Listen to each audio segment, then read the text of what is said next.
They told me not to wear my dress uniform to my brother's engagement party because it would make people uncomfortable, said the medals were too much, and that I should just blend in for once.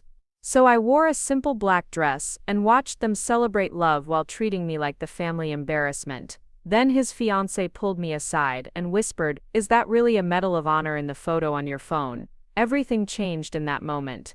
Before we jump back in, tell us where you're tuning in from, and if this story touches you, make sure you're subscribed, because tomorrow, I've saved something extra special for you. My name is Elena Rodriguez, and for 32 years, I've been the disappointment my family pretends doesn't exist. Not the kind of disappointment that comes from bad grades or poor life choices, but the kind that comes from being exactly who you're supposed to be in a family that never wanted that person. The engagement party was being held at the Riverside Country Club, the same place where my grandmother had celebrated her 70th birthday, where my cousin Marcus had his wedding reception, where every major family milestone happened except mine. My parents, Carmen and Roberto Rodriguez, had reserved the private dining room with floor-to-ceiling windows overlooking the golf course. White tablecloths, fresh orchids, the works, nothing but the best for their golden child, my brother Diego. I arrived exactly on time, which was my first mistake. Military precision wasn't appreciated in the Rodriguez family. It made people nervous, my mother always said. Too rigid, too formal, too much like I thought I was better than everyone else. I wasn't better than anyone. I was just trained to show up when I said I would. Diego spotted me immediately, his smile faltering slightly when he saw my dress uniform hanging in the garment bag I carried. "Elena, hey, you made it." His voice carried that careful tone I'd grown accustomed to over the years. The tone that said he was happy to see me but wished I could be someone else. "Congratulations," I said, genuinely meaning it. Despite everything, I loved my brother. He'd been caught in the middle of our family's dysfunction for years, trying to maintain relationships with parents who saw my military service as a personal affront to their values, and a sister who'd chosen duty over family expectations. My mother appeared at his elbow like she'd materialized from thin air. Carmen Rodriguez, barely 5 feet tall, but commanding enough to run a small country. She looked at my garment bag with the expression most people reserved for roadkill. "Mija, please tell me you're not planning to wear that tonight." "I thought since it's a special occasion, this isn't a military event," she interrupted, her voice dropping to that whisper hiss that meant I was about to get the lecture. "This is about Diego and Sarah. About family. About celebrating love, not whatever it is you think you need to prove. Whatever it is I think I need to prove." As if my 12 years of service, 3 deployments, and the medals I'd earned bleeding in foreign deserts were just some elaborate performance art designed to embarrass the Rodriguez family at social gatherings. "I just thought, don't think tonight," my father said, joining the circle. Roberto Rodriguez, distinguished in his tailored suit, carrying himself with the authority of a man who'd built a successful construction business from nothing. A man who understood hard work and sacrifice, except when it came from his daughter in olive green. Tonight just be Diego's sister. Just be family. Just be family. The words stung because I'd been trying to be family for 3 decades, while they'd been trying to sand down every rough edge that made me who I was. The discipline, the honor, the service, the scars I'd earned defending the freedoms they took for granted, all of it was apparently too much for a family gathering. I nodded, not trusting my voice, and took the garment bag back to my car. In the parking lot, I called my battle buddy Marcus Chen, the only person who understood the particular brand of isolation that came with being a warrior in a world that thanked you for your service, but asked you to keep it quiet. "Family treating you like a leper again?" he asked without preamble. "They asked me not to wear my dress uniform because it would make people uncomfortable." The silence on the other end stretched long enough for me to wonder if the call had dropped. Then Marcus laughed, but it wasn't a happy sound. "You know what makes me uncomfortable? Watching people enjoy freedoms they've never had to fight for while asking the people who fought for those freedoms to hide in the shadows. It's just one night. Elena, it's never just one night. It's every night. Every family gathering, every holiday, every time they ask you to be smaller so they can feel bigger." He wasn't wrong, but Marcus hadn't grown up in the Rodriguez house. He hadn't watched his mother cry when he enlisted, hadn't listened to his father explain to relatives that his daughter was going through a phase that had lasted over a decade. He hadn't spent every leave trying to translate his experiences into language that wouldn't make his family flinch. I changed into the black dress I'd brought as backup, the one that made me look like any other woman in her 30s attending a family party. No ribbons, no medals, no visible evidence of the life I'd chosen or the prices I'd paid for it. Just Elena, the disappointing daughter who'd never quite figured out how to be what her family wanted. The party was in full swing when I returned. Diego looked handsome in his navy suit, his arm around Sarah Martinez, his fiancée of 6 months. Sarah was everything my family adored, soft-spoken traditional, planning to take Diego's name and give them the grandchildren they'd stopped hoping I'd provide. She taught elementary school, volunteered at the church, and had never once made anyone uncomfortable by choosing service over convention. I made my rounds, accepting congratulations for my brother's engagement as if I'd had something to do with it, listening to aunts and uncles discuss wedding plans and honeymoon destinations. My cousin Isabella, 2 years younger but somehow appointed family spokesperson for my generation, found me by the dessert table.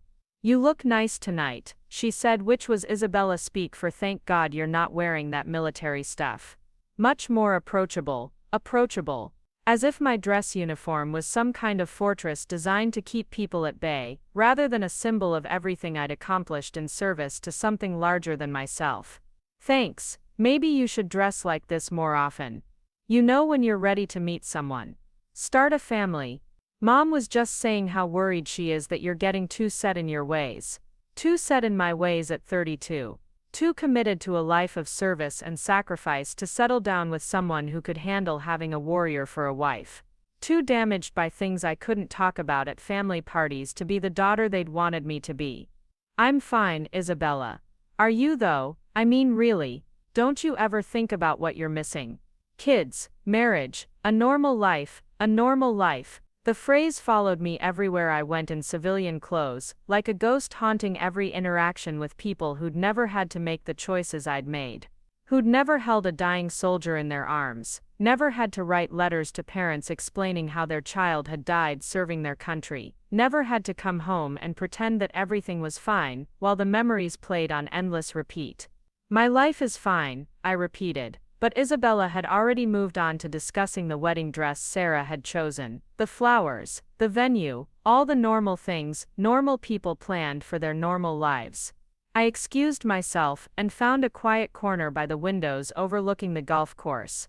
The sun was setting, painting the sky in shades of amber and rose that reminded me of sunsets in Afghanistan, though I couldn't say that here. Couldn't mention how many sunsets I'd watched from guard towers, wondering if my family back home was thinking of me, or if they were just grateful I was far enough away not to make them uncomfortable. "You're Elena, right? Diego's sister." I turned to find Sarah approaching, 2 glasses of wine in her hands. Up close, she was even prettier than she looked from across the room, with warm brown eyes and the kind of genuine smile that made you want to trust her immediately. "That's me," I said, accepting the wine she offered. "Congratulations on the engagement. Diego's lucky to have you." She blushed prettily. "Thank you. I'm so happy to finally meet you. Diego talks about you all the time." This was news to me.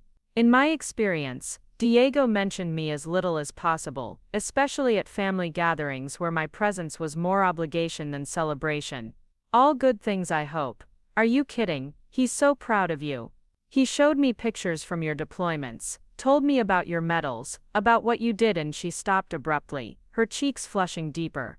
"I'm sorry," he said, "you don't like to talk about it." "I don't like to talk about it because every time I try, people either treat me like a curiosity or change the subject as quickly as possible." But Sarah seemed different, genuinely interested, rather than politely obligated. "What did he tell you?" She glanced around, making sure we were alone, then leaned closer. "He said you saved lives. A lot of lives, that you did things most people couldn't even imagine." Her voice dropped to a whisper. "Is it true you have a Medal of Honor?" The question hit me like a physical blow. Not because it was inappropriate, but because it was the first time in years anyone in my family's orbit had asked about my service with genuine curiosity rather than polite deflection. The first time someone had acknowledged what that medal represented. Yes, I said simply. Her eyes widened. Oh my God, Elena, that's incredible. That's the highest honor anyone can receive, isn't it? For valor in combat. I nodded, not trusting my voice. The Medal of Honor wasn't something I wore lightly or discussed casually. It represented the worst day of my life, and the best of who I'd managed to be in that moment. It represented choices made in split seconds that had saved 18 lives and cost me pieces of my soul I'd never get back. Can I ask what happened? I studied her face, looking for the usual signs of polite interest masking uncomfortable curiosity. But Sarah's expression was open, respectful, genuinely interested in understanding rather than satisfying some morbid fascination with combat stories. I took out our convoy in Helmand Province, I said quietly. Truck in front of mine hit the blast. Truck behind got caught in the secondary explosion. I was the only one mobile. 18 wounded, enemy fire from 3 directions, medevac 20 minutes out. I stopped there, not because I couldn't continue, but because the rest of the story wasn't appropriate for a family engagement party. The part about crawling through enemy fire to drag wounded soldiers to safety. The part about holding position against insurgent fighters, while calling in air strikes danger close to my own position. The part about the shrapnel that had left scars across my back, and the nightmares that had lasted years afterward. 18 people, Sarah whispered. 18 people are alive, because of you. 18 soldiers are alive, because we all did our jobs that day. But you did more than your job, that's why they gave you the medal. I looked at her carefully. Most people, even well-meaning people, treated military honors like participation trophies, symbols of having been there rather than having done something extraordinary. But Sarah understood the weight of what she was asking about, the significance of what I'd received. Your parents must be so proud, she said. The words hung in the air between us like a challenge, because that was the heart of it, wasn't it? The reason I'd been asked not to wear my uniform, the reason my service was treated like an embarrassing hobby rather than a calling, the reason I felt like a stranger in my own family. They are, I lied, because what else could I say? That my parents had never attended a military ceremony in my honor. That they'd never asked to see my medals. That they'd spent 12 years, hoping I'd come to my senses and choose a normal life over the one I'd built in service to my country. Sarah must have seen something in my face, because her expression shifted, understanding dawning in her eyes. They don't know, do they?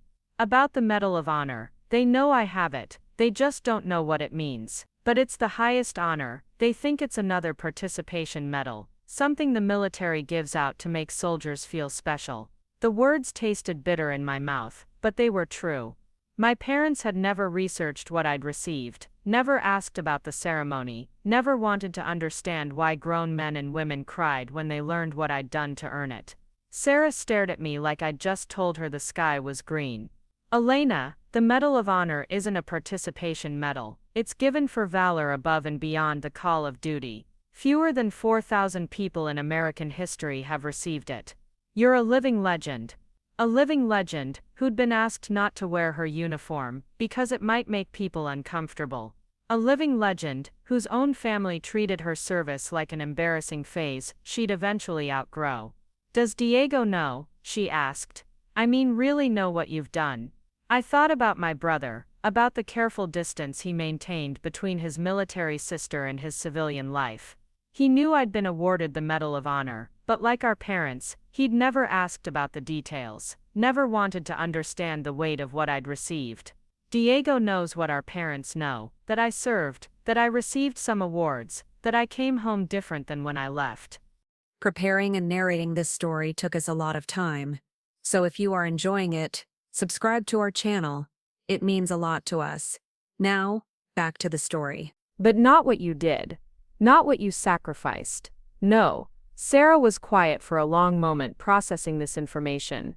Around us, the party continued. Family and friends celebrating love and commitment while treating the woman who'd literally bled for their freedom like an uncomfortable reminder of unpleasant realities. That's not right, she said finally. It's not right that your own family doesn't understand what you've given for this country. What you've given for all of us. I shrugged.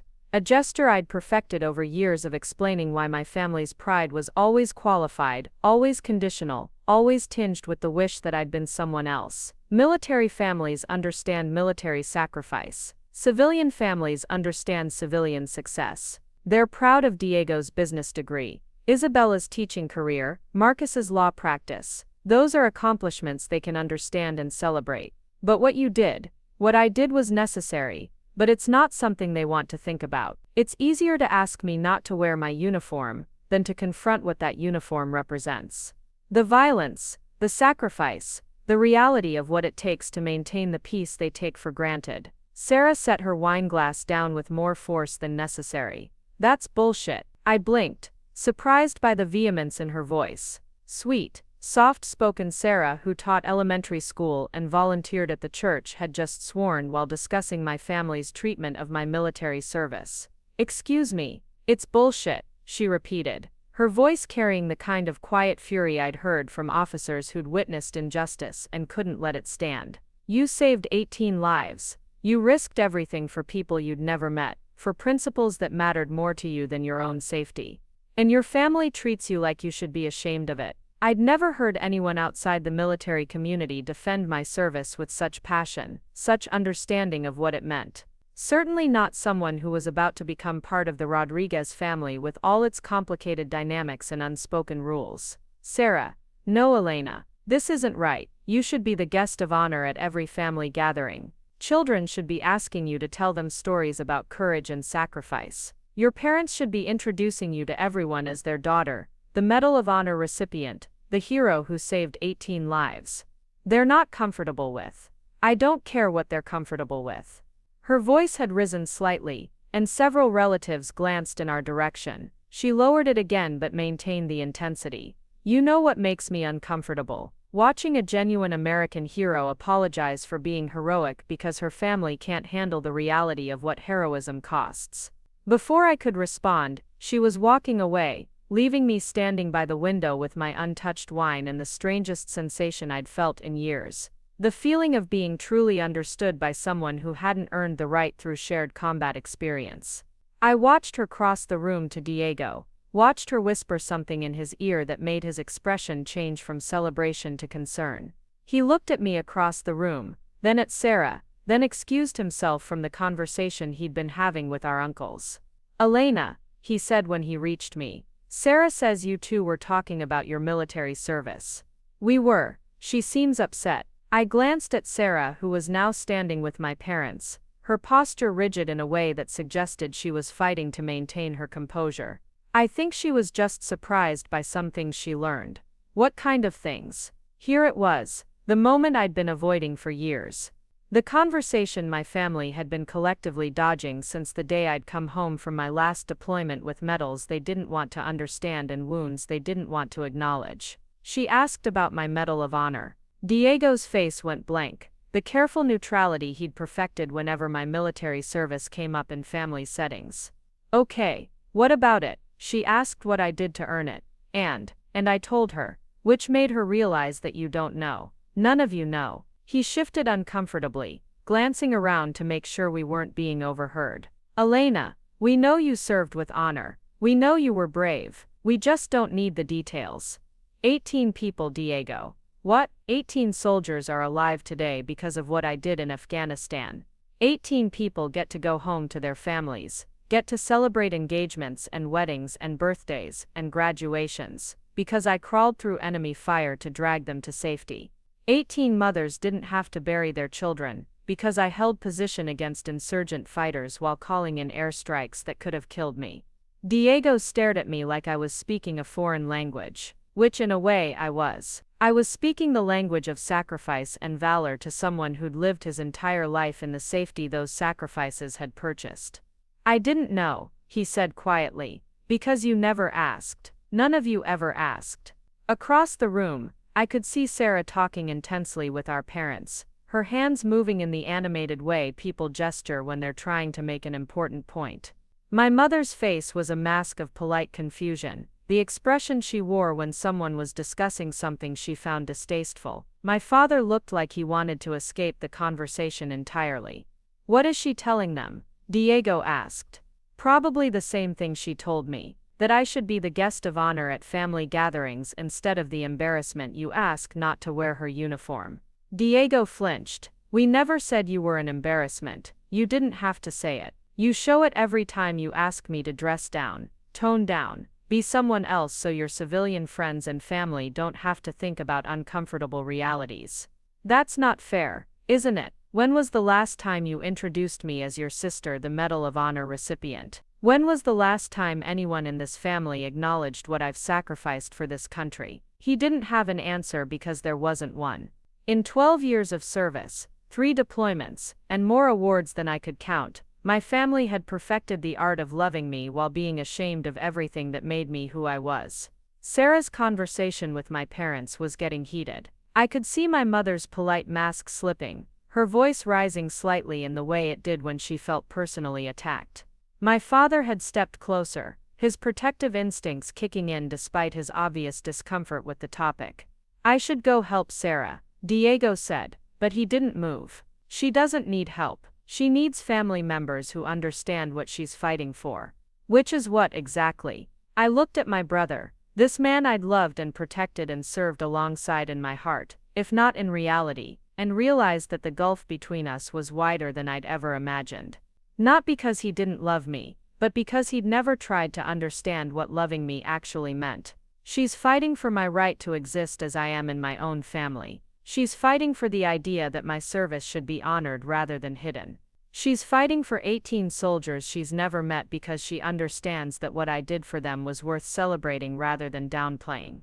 Diego opened his mouth to respond, but before he could speak, Sarah's voice cut through the ambient noise of the party like a blade. Excuse me, everyone. Could I have your attention for just a moment? The conversations died away as 40-some family members and friends turned toward the center of the room where Sarah stood, her cheeks flushed but her voice steady. Diego cursed under his breath and started toward her, but I caught his arm. Let her finish, I said. I know this is unusual, Sarah continued, but I've just learned something about Diego's sister Elena that I think you should all know, something that should have been shared years ago. My mother stepped forward, her social hostess instincts kicking in. Sarah dear, perhaps this isn't the time. This is exactly the time, Sarah interrupted, her voice carrying the authority of someone who'd spent years managing classrooms full of children and wouldn't be intimidated by adults behaving like children.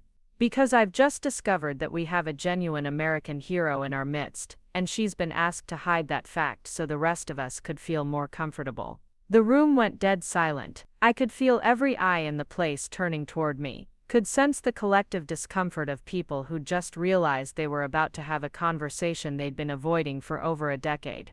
Elena Rodriguez is a recipient of the Medal of Honor, Sarah announced, her voice ringing clear in the sudden quiet. The Medal of Honor, do you all understand what that means?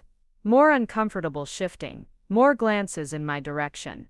My cousin Isabella looked confused, as if Sarah was speaking in a language she didn't recognize.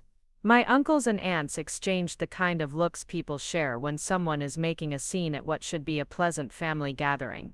The Medal of Honor, Sarah continued, is awarded for valor in action against an enemy force. It's the highest decoration for bravery that can be awarded to American military personnel. Fewer than 4,000 people in the entire history of this country have received it. And one of them is standing in this room. She turned to look directly at me, her eyes blazing with the kind of fierce pride I'd only ever seen from fellow veterans. 18 soldiers who might have died if she hadn't risked everything to drag them to safety under enemy fire. 18 families who didn't have to plan funerals because she was brave enough to do what needed to be done regardless of the personal cost. The silence stretched on, thick with discomfort and confusion. These weren't bad people, my family and friends. They were good, decent civilians who loved their country and supported the troops in the abstract way most Americans do. They just had never been forced to confront what that support actually looked like in practice. I don't understand, my Aunt Rosa finally said, her voice small and uncertain. If Elena has such an important medal, why haven't we heard about this before? Sarah's smile was sharp enough to cut glass. Because she was asked not to wear her uniform tonight. Because her family thought it would make people uncomfortable. Because apparently, it's more important for a Medal of Honor recipient to blend in than it is for her family to celebrate the most extraordinary thing any of them will ever accomplish. My mother stepped forward, her face flushed with embarrassment and anger. Sarah, you don't understand our family dynamics.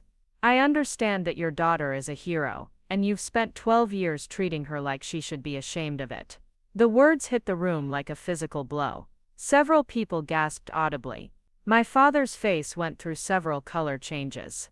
Diego looked like he wanted to disappear through the floor, but Sarah wasn't finished. Do you know what Elena did to earn that medal? She asked, addressing the room but looking directly at my parents. She crawled through a kill zone under enemy fire. She dragged wounded soldiers to safety while insurgents were actively trying to kill her. She called in airstrikes so close to her own position that she could have been killed by friendly fire. She held that position for 20 minutes until medevac arrived, protecting 18 wounded soldiers with her own body. She paused, letting the weight of those words settle over the room, and when she came home, instead of being celebrated as the hero she is, she was asked to tone it down. To dress it down, to hide the most meaningful thing she's ever done because it might make other people uncomfortable. The silence that followed was deafening. I could hear the air conditioning cycling on, could hear distant traffic from the road outside, could hear my own heartbeat thundering in my ears. Finally, my grandfather spoke up from his chair in the corner.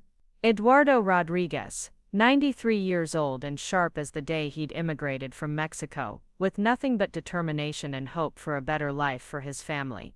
Mija, he said, his voice carrying the weight of 9 decades and the authority of the family patriarch, is this true? I looked around the room at faces I'd known my entire life, at people who'd watched me grow up and ship out and come home changed, at family members who'd loved me while never quite understanding who I'd become. Yes, abuelo, it's true. He nodded slowly, then struggled to his feet despite his daughter Carmen's protests. Step by step, using his cane for support, he crossed the room until he was standing directly in front of me. Then, to my complete shock and the gasps of everyone watching, my 93-year-old grandfather came to attention and saluted me. "Thank you for your service, Sergeant Rodriguez," he said formally. "Thank you for bringing our boys home." The room erupted, not in celebration but in chaos. Family members talking over each other, my mother crying, my father demanding to know why no one had ever explained the significance of my medals. Diego trying to restore order while simultaneously processing everything he'd just learned about his sister. But I barely heard any of it. Because my grandfather, who'd spent his life working construction jobs to build the American dream for his family, understood in that moment what the rest of them had missed for over a decade. Service wasn't something to be ashamed of. Sacrifice wasn't something to hide, and heroes weren't supposed to apologize for being heroic just to make other people more comfortable. Sarah appeared at my elbow, her hand finding mine and squeezing gently. "Thank you," I whispered. "Don't thank me yet," she said, her voice barely audible over the chaos. "This is just the beginning." The aftermath of Sarah's revelation hit our family like a controlled demolition. One moment we were celebrating an engagement, the next we were standing in the wreckage of 12 years of willful ignorance and careful deflection. My mother fled to the ladies' room, my father stood frozen like a statue, and my cousins whispered among themselves with the frantic energy of people trying to process information that challenged everything they thought they knew. I stayed by the window, watching my grandfather slowly make his way back to his chair with Sarah's help. At 93, Eduardo Rodriguez had more clarity about military service than the rest of his family combined. He'd lived through World War II, Korea and Vietnam. He understood what it meant when young people went to war and came back different. Diego appeared at my side, his face pale and drawn. "Elena, I need to understand something. When you came back from Afghanistan the last time, you were in the hospital for 3 months. We were told it was routine treatment for injuries sustained in the line of duty. It wasn't routine. What kind of injuries?" I rolled up my left sleeve, revealing the network of scars that ran from my wrist to my elbow where shrapnel had torn through muscle and tendon. Then I turned around and lifted the back of my dress just enough to show him the edge of the scarring that covered my shoulder blades, Souvenirs from the blast that had thrown me 20 feet into a concrete wall. Jesus Christ, he whispered. Those are just the visible ones. He stared at the scars like they were written in a language he was finally learning to read. And Mom and Dad, they visited twice, asked the doctors not to give them details about my injuries because it was too upsetting. The look on his face told me he was connecting dots he'd never allowed himself to see before. All the times I'd declined family events because of mysterious medical appointments. All the nights I'd left gatherings early because of headaches or fatigue. All the moments when I'd gone quiet during conversations about violence or loss, staring at nothing while the rest of them moved on to lighter topics.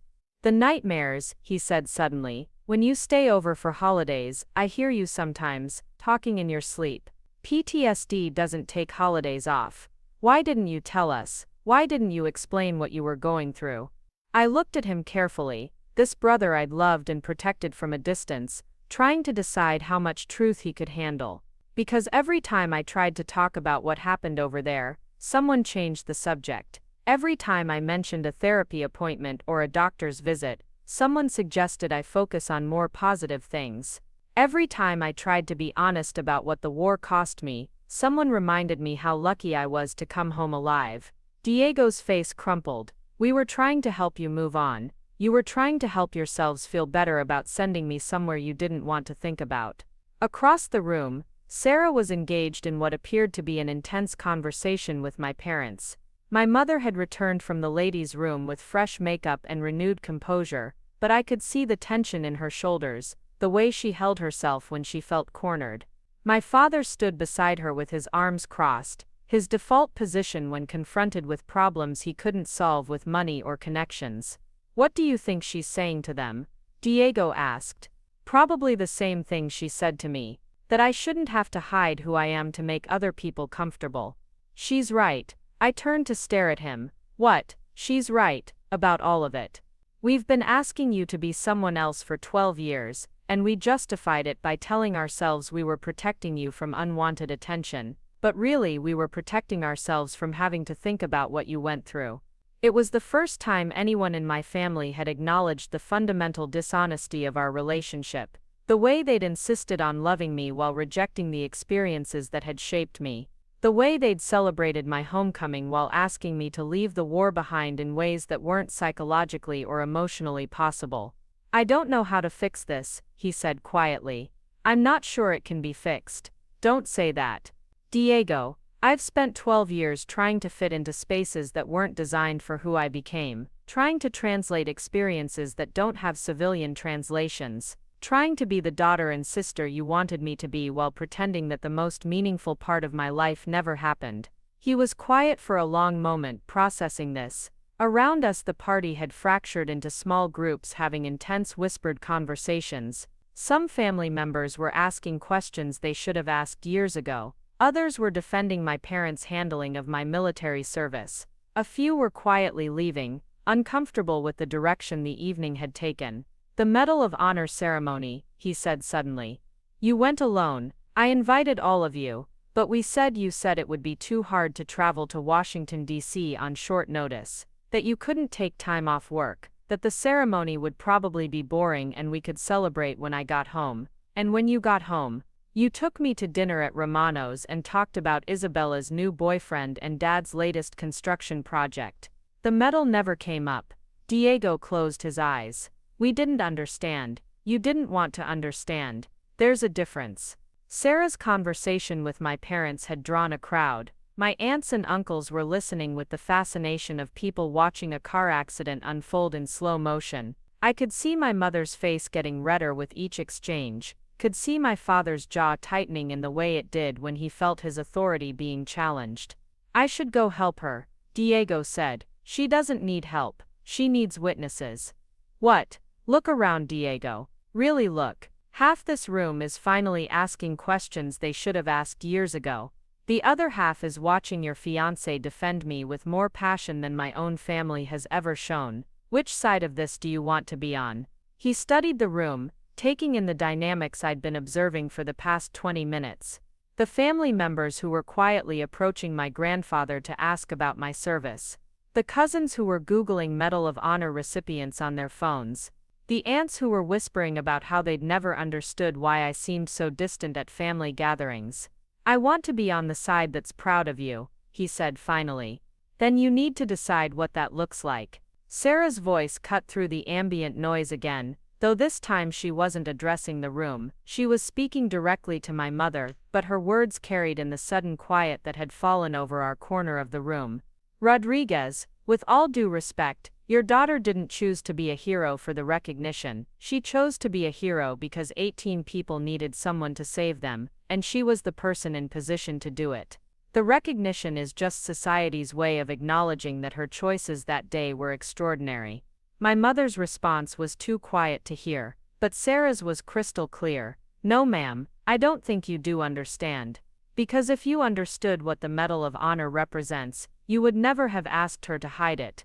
You would never have treated her service like an embarrassment. You would never have made her feel like she had to choose between being your daughter and being the woman her country honored for valor above and beyond the call of duty.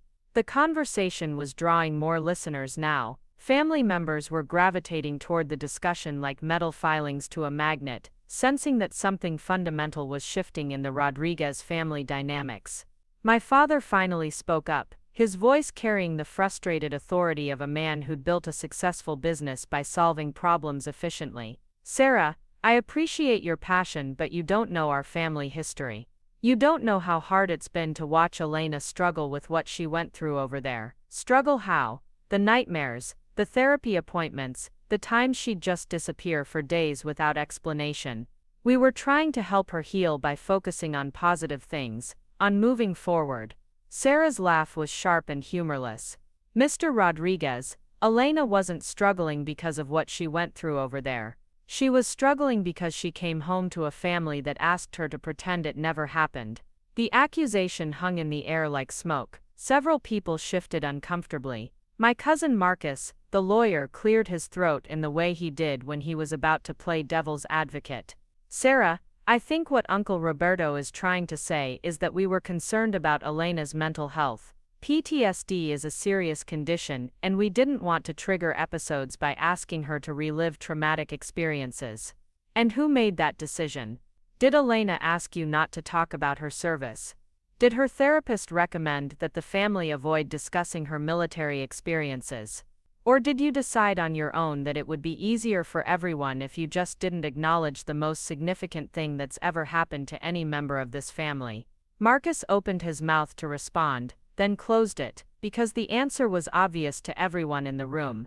The Rodriguez family had collectively decided that my military service was too complicated, too uncomfortable, too foreign to their experience to be integrated into family life. We were protecting her, my mother said, her voice smaller now but still defensive. From what? From having to relive terrible things. From being defined by violence and trauma, from being seen as damaged or broken. Mrs. Rodriguez, Sarah said, her voice gentling slightly, did you ever consider that maybe Elena wanted to be seen as heroic instead of damaged? That maybe she needed her family to understand that what she did in Afghanistan wasn't trauma that defined her, but courage that revealed who she really is? The silence that followed was profound, because Sarah had articulated something I'd never been able to express myself. The difference between being seen as a victim of war and being recognized as a warrior who'd chosen to serve despite the costs. My grandfather's voice cut through the quiet like a bell. In Mexico, my father fought with Villa. When he came home, the village celebrated him as a hero. Not because war is good, but because some people will fight for what is right when fighting is necessary. Elena fought for what is right. Eduardo Rodriguez, immigrant and patriarch, understood something about honor and sacrifice that his American-born children had never grasped. That heroism isn't diminished by acknowledging its costs. That being wounded in service doesn't make you damaged goods. My mother turned to look at me across the room, her face a map of conflicting emotions. Love and guilt, and confusion, and something that might have been pride struggling for dominance. Mija, she said, her voice breaking slightly, we never wanted you to feel ashamed, but that's what happened anyway. She started to cry then, not the polite tears of someone overcome by emotion at a social gathering, but the deep, wrenching sobs of someone confronting a fundamental mistake they couldn't take back. My father moved to comfort her, but his eyes stayed on me. Elena, we didn't know how to handle what you'd been through. We didn't know how to help. You could have asked me. We were afraid of saying the wrong thing, so instead you said nothing. The truth of it settled over the room like dust after an explosion. 12 years of careful silence. 12 years of loving me while rejecting the experiences that had shaped me. 12 years of treating my service like a phase I'd eventually outgrow instead of the defining experience of my adult life. Sarah appeared at my side, her hand finding mine. Are you okay? I don't know. She squeezed my fingers. This is good. It's messy and painful, but it's good. They're finally having the conversations they should have been having all along. What if it's too late? Elena, you saved 18 lives in a war zone. You think a family conversation is going to defeat you now? Despite everything, I smiled. Sarah had a way of putting things in perspective that cut through years of accumulated hurt and confusion. My uncle Carlos, my father's brother, approached us hesitantly. He was a quiet man who'd always been kind to me, but had never known quite what to say about my military service. Elena, can I ask you something? Sure, Uncle Carlos. The soldiers you saved, do you know what happened to them, where they are now? It was a question I'd been hoping someone in my family would ask for 12 years.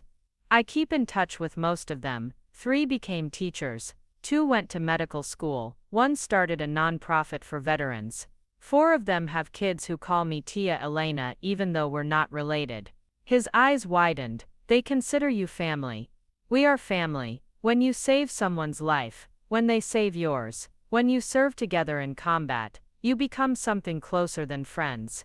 You become brothers and sisters in the truest sense, and we never asked about them. No, you never did. Carlos looked stricken. Elena, I'm sorry. We should have asked. We should have wanted to know about the people you served with, the people you saved, the reasons you chose to keep serving even after you were wounded. Why didn't you? He was quiet for a long moment, clearly struggling with the answer. Because we were selfish. Because it was easier to have you home and pretend the war was over than to acknowledge that it would always be part of who you are. Because we wanted our Elena back, and we didn't want to share you with 18 soldiers and their families. It was the most honest thing anyone in my family had said to me in 12 years. Uncle Carlos, you never lost me to the war. You lost me to the silence. He nodded, understanding dawning in his eyes. How do we fix this? I don't know if we can. But we could start by acknowledging what actually happened instead of pretending it didn't. Sarah's phone buzzed, and she glanced at it with a frown. Elena, I think you need to see this. She showed me the screen. It was a text from someone named Jennifer Martinez, apparently a cousin I'd never met. Sarah, I saw what you did for Elena at the party. My brother posted about it on Facebook. I'm a military spouse stationed at Fort Bragg, and I wanted you to know that what you did tonight is going to change lives. There are so many military families dealing with the same thing Elena's been dealing with. Can I share this story? I stared at the message. How does she know what happened? Sarah looked uncomfortable. Your cousin Isabella live-streamed part of the party on Instagram. The part where I was talking about your Medal of Honor. My stomach dropped. How much of it? Enough. Elena, I'm sorry. I didn't know she was recording. I pulled out my own phone and opened Instagram. Isabella's story had already been viewed over 3,000 times. Comments were pouring in from people I'd never heard of. Military families sharing their own stories of heroes who'd been asked to hide their service to make civilians more comfortable. This is viral, I said, showing the screen to Sarah. Is that bad? Before I could answer, my phone started ringing. The caller ID showed a number I hadn't seen in 2 years. Staff Sergeant Maria Santos, one of the soldiers I'd pulled from the burning truck in Afghanistan. Elena, please tell me you didn't just go viral for getting into a fight with your family about your Medal of Honor. How do you know about that? Because every veteran on social media is sharing a video of some woman defending you at a family party. Please tell me that woman is your girlfriend and not your sister-in-law defending you against your own family. I looked at Sarah, who was watching me with concern. She's my brother's fiancée, and yes, she was defending me against my own family. The silence on Maria's end stretched long enough that I wondered if the call had dropped. Then she laughed, but it wasn't a happy sound. Elena, I have been trying to get my family to understand what you did for me for 8 years. 8 years of explaining why I named my daughter Elena in honor of you. 8 years of trying to get them to understand that you didn't just save my life, you gave me the chance to have a life worth living. And your own family doesn't even acknowledge what you did. It's complicated. No, it's not. It's simple. You're a hero who's been treated like an embarrassment by the people who should be proudest of you. I could hear noise in the background, voices calling out questions and encouragement. Maria, where are you? Fort Bragg. In the NCO club with about 30 other veterans who are all following this story. Elena, you need to know something. You're not the only Medal of Honor recipient whose family treats their service like a dirty secret. There's a whole network of us dealing with families who want to love us but don't want to understand us. This was news to me. In all my interactions with other Medal of Honor recipients, we'd never discussed family dynamics. We'd shared war stories and coping strategies, but we'd never talked about the civilian families who struggled to integrate our military identities into their comfortable civilian narratives. How many others? More than you'd think. There's a support group that meets online. Combat veterans whose families ask them not to wear their dress uniforms to weddings. Purple Heart recipients whose parents change the subject when they try to talk about their injuries. Silver Star recipients whose siblings introduce them as my brother who was in the armies without mentioning what they did to earn their medals. I felt something shift inside me, a recognition that the Rodriguez family dysfunction wasn't unique. That across the country, there were families struggling with the same inability to reconcile their love for veterans with their discomfort about what military service actually entailed. Maria, I need to call you back. Elena, wait. The video is getting picked up by news outlets, military blogs, veteran advocacy groups, major networks. This story is about to become much bigger than a family argument at an engagement party. My hands went cold. What do you mean? I mean you're about to become the face of a conversation this country has been avoiding for 20 years. The conversation about how we treat our heroes when they come home. I looked around the room at my family, still processing the revelations of the past hour, and realized that our private dysfunction was about to become very public indeed. The next 3 hours passed in a blur of phone calls, text messages, and family members trying to process what had just happened to our carefully maintained privacy. Isabella, horrified that her Instagram story had gone viral, kept apologizing while simultaneously refreshing her phone to see how many new followers she'd gained. Diego was fielding calls from friends who'd seen the video and wanted to know if it was really true that his sister had saved 18 lives.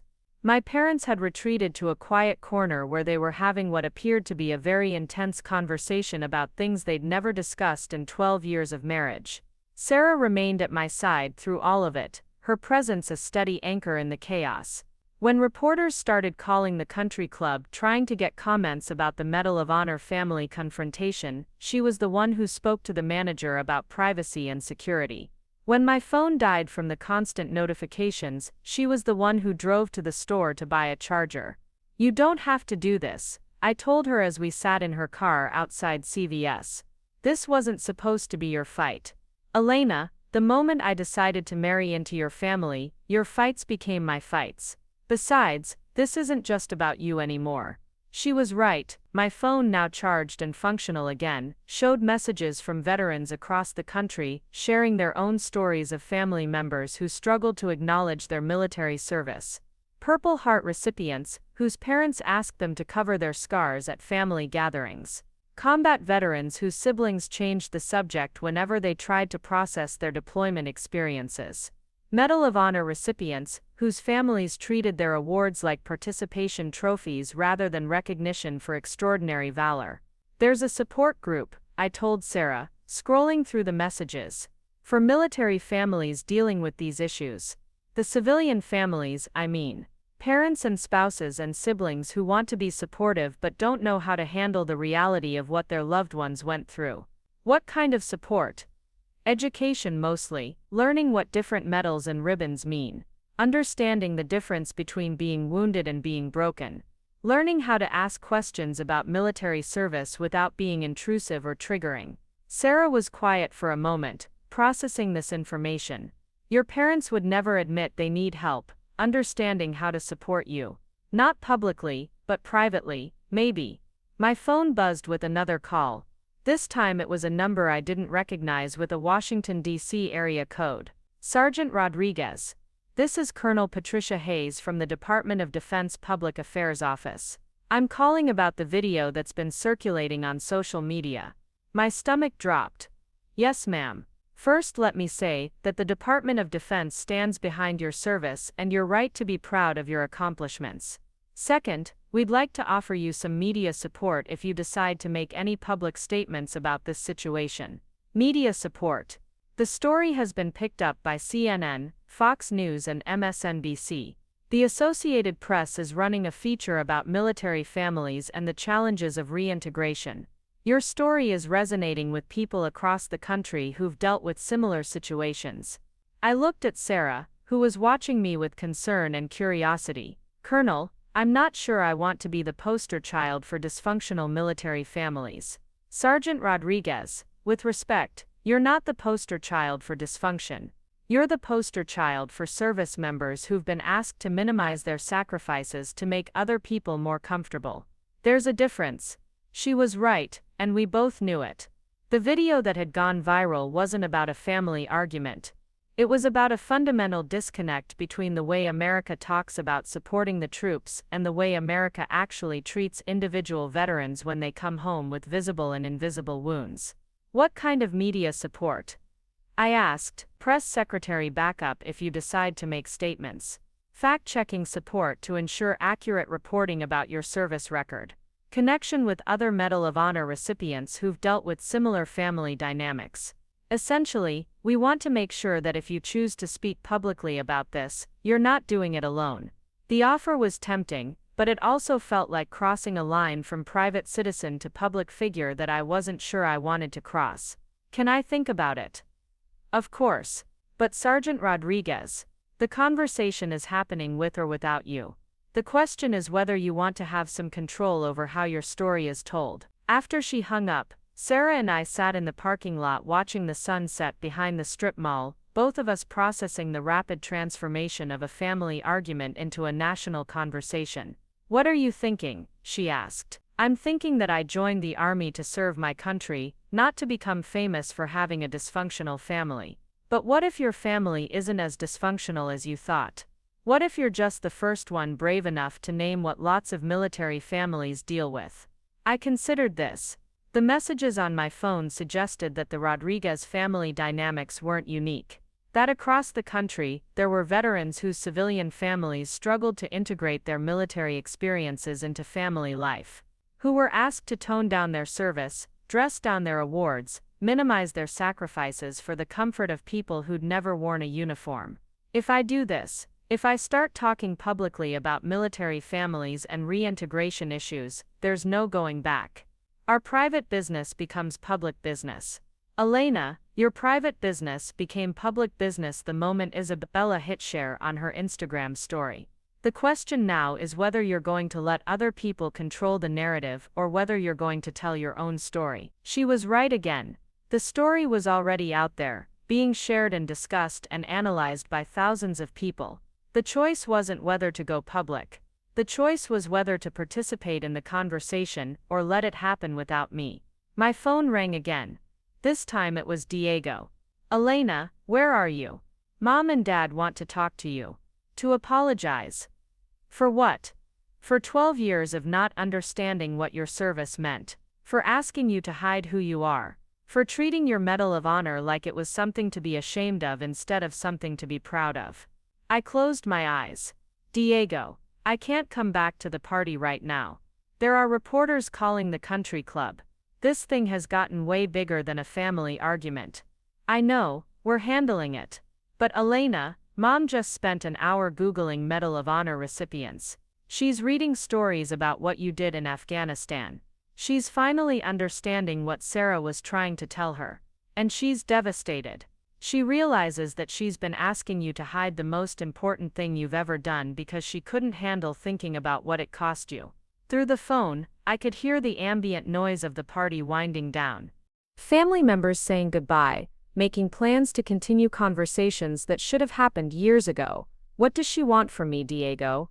She wants to know how to be proud of you the way she should have been all along. She wants to know how to support you instead of asking you to be someone else. She wants to know how to be the mother of a Medal of Honor recipient instead of the mother of a daughter she wishes had made different choices. The words hit me harder than I'd expected. Because underneath all the anger and hurt and frustration, I'd been waiting 12 years for my mother to be proud of who I'd become instead of disappointed that I wasn't who she'd wanted me to be. Tell her I'll call her tomorrow, I said finally. This conversation is too important to have when we're both emotional and there are reporters trying to get quotes from family members. Elena, yeah, Sarah's right, about all of it. You shouldn't have to hide who you are to make the rest of us comfortable.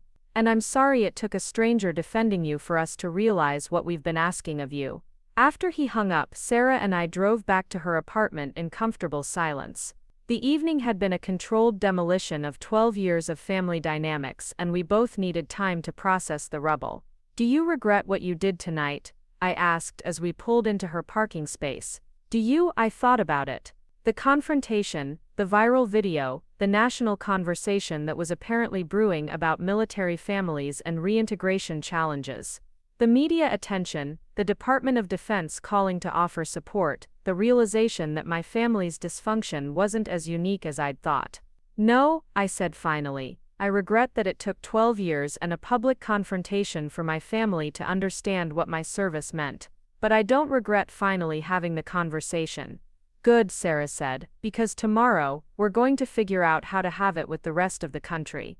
I looked at her, this woman who'd been engaged to my brother for 6 months but had defended my honor more fiercely than my own family had in 12 years. Sarah, yeah, thank you, for seeing me, for understanding what they couldn't, for fighting for me when I'd given up fighting for myself. She smiled, the first genuinely happy expression I'd seen from her all evening. Elena, you saved 18 lives in Afghanistan. Tonight you might have saved a lot more by showing other military families that they don't have to choose between loving their veterans and understanding their service. As we walked up to her apartment, my phone buzzed with one final message of the night. It was from Staff Sergeant Maria Santos. Elena, the NCO Club is planning a tribute dinner in your honor next month. Not just for your Medal of Honor, but for starting a conversation that needed to happen. Every veteran here has a story like yours. Every veteran here has family members who need to see that video. You didn't just serve your country in Afghanistan. You're serving it again by refusing to hide who you are. I showed the message to Sarah as she unlocked her door. Looks like tomorrow is going to be interesting, she said. Looks like it, but for the first time in 12 years I was looking forward to having conversations about my military service instead of dreading them. Because finally I had allies who understood that being a hero wasn't something to apologize for. 3 months after the engagement party that changed everything, I stood at the podium in the Pentagon briefing room, looking out at a sea of reporters, cameras, and military officials. The woman who had once been asked to hide her uniform so family members wouldn't feel uncomfortable was now addressing the nation about military service and civilian understanding. Colonel Hayes had been right about the media attention. What started as a viral video had snowballed into congressional hearings, Department of Defense policy reviews, and a national conversation about how America treats its returning veterans. The story had legs because it resonated with millions of military families who'd experienced similar disconnects between civilian support in theory and civilian understanding in practice. My parents sat in the front row, my father in a suit he'd bought specifically for the occasion, my mother clutching a tissue and wearing a small American flag pin on her lapel. Diego and Sarah sat beside them, Sarah's hand resting protectively on her growing belly. She was 3 months pregnant now, and they'd already decided that if the baby was a girl, her middle name would be Elena. The transformation in my family hadn't happened overnight. It had taken weeks of difficult conversations, family therapy sessions, and educational meetings with other military families who'd navigated similar challenges. My mother had joined a support group for parents of combat veterans. My father had started volunteering at the local VA hospital. Diego had begun asking questions about my deployment experiences instead of changing the subject. But the real change had come when they'd met the 18 soldiers I'd saved in Afghanistan. Maria Santos had organized a reunion at Fort Bragg, bringing together as many of the survivors as possible.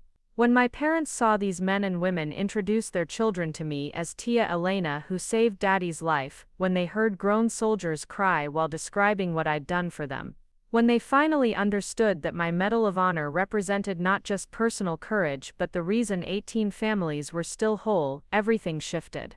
Ladies and gentlemen, I began my voice steady despite the magnitude of the moment. 3 months ago, my story went viral, not because I did anything extraordinary that night, but because my family's response to my military service was unfortunately ordinary.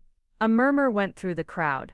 This wasn't the typical hero narrative the media usually preferred, where veterans were either broken victims needing sympathy or perfect warriors deserving worship.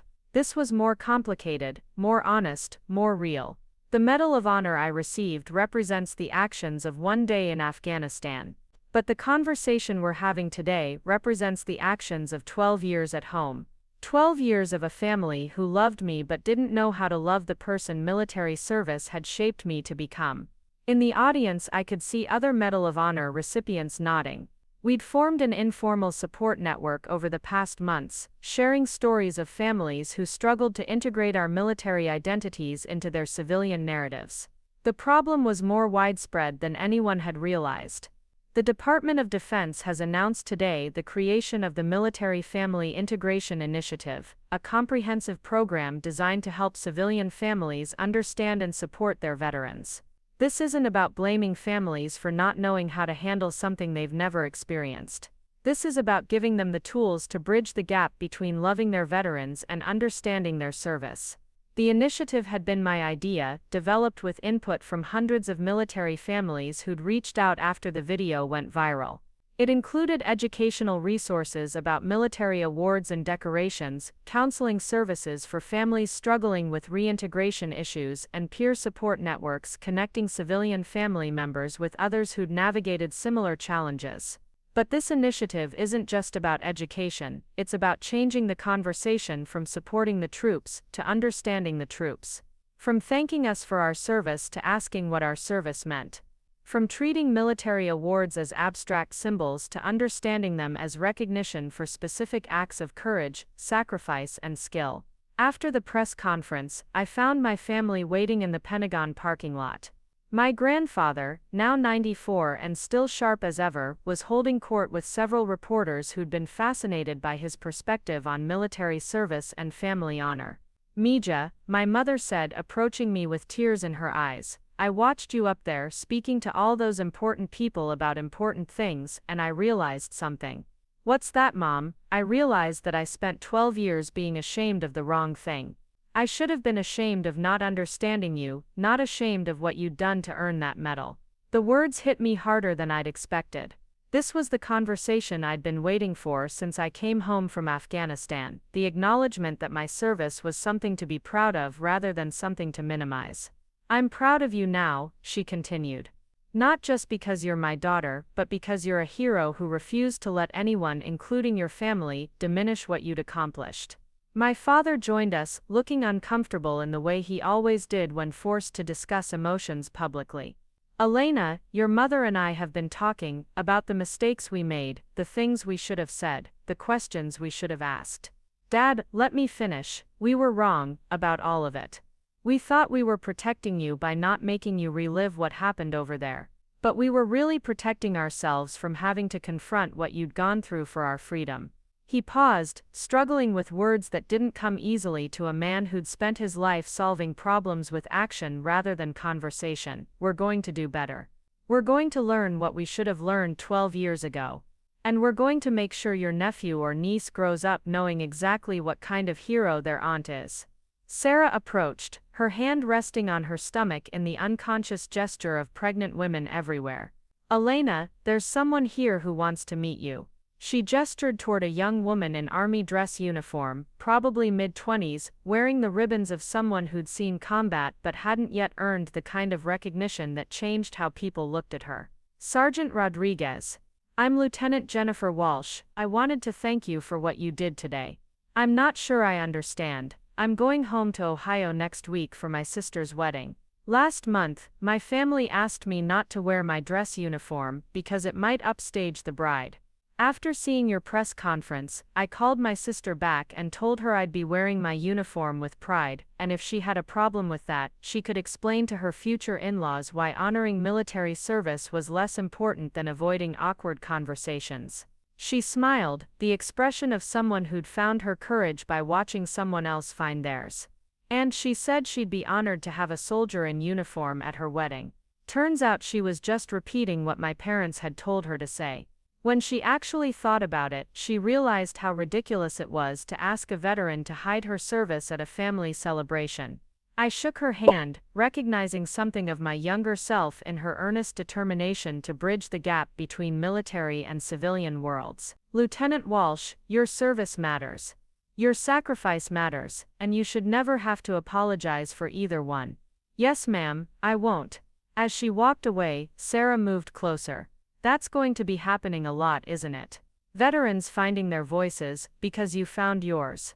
I hope so. Are you ready for that kind of responsibility? I looked around the Pentagon parking lot, at my family who'd finally learned to be proud of who I was, rather than disappointed that I wasn't who they'd wanted me to be. At the reporters who were still asking questions about military service and family dynamics, at the other veterans who'd approached me throughout the day to share their own stories of families struggling to understand their service. Sarah, I spent 12 years trying to make myself smaller so other people could feel more comfortable. I'm done with that. If my story helps other veterans refuse to apologize for being heroes, then the responsibility is worth it. The drive home to Texas was quiet, all of us processing the magnitude of what had just happened. I'd gone from being the family embarrassment to being a national spokesperson for military family integration.